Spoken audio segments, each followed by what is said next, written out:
Deyin görüm siz heç turşu kebab bişirmisiniz?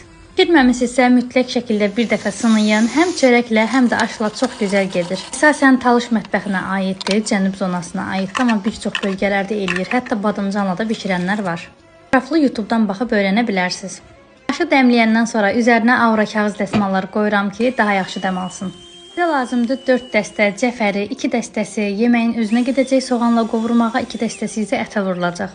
Edə bilirsinizsə, tikə ətiniz varsa onu qaynadın, həm suyundan istifadə edin, həm də tikə ətindən də vura bilərsiniz. Yaxşı da qarışdırdıqdan sonra başlayırsınız abqora olmasa limon suyu ilə yumru düzəltməyə. Abqora üzüm suyundan hazırlanır, amma yoxdursa dediyim kimi limon suyu və biraz duzla əlinizdə yumrulaya bilərsiniz. Yumruladıqdan sonra biraz qoyursunuz soyuducuda özünü tutsun. Özünü tutanda həm dağılmır, həm də daha yaxşı görünür.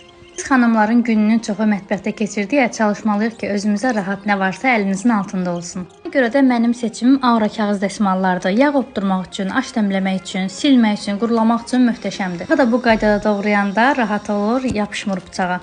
Gördüyünüz kimi soğanı qovururam, üzərinə cəfəri əlavə edib qarışdırıram. Biraz sarımsaq da əlavə edə bilərsiniz zövqə görə. Qovurulduqdan sonra cəfərinin və yaxud da ətin suyu varsa ətin suyunu əlavə edirsiniz. Bir balaca da bişəndən sonra üzərinə kiftələri əlavə edib qapağını qoyursunuz. Mini kiftələr. Mən bunu tez bazar tələsi elədim. Ona görə yanında nə badımcanı, nə də tikəti yox idi. İndi badımcanın sezonu olmağına baxmayaraq yoldaşım qəti şəkildə xoşlamır. Ona görə mən istifadə eləmədim. Sizlər istifadə edə bilərsiniz. Azərbaycan mətbəxi maşallah o qədər zəngindir ki, həqiqətən də seçim şansımız daha çox olur. Amma nə olursa olsun, gecə yatanda hər qadın fikirləşir ki, sabah nə bişirim, bu da sizə seçim olsun.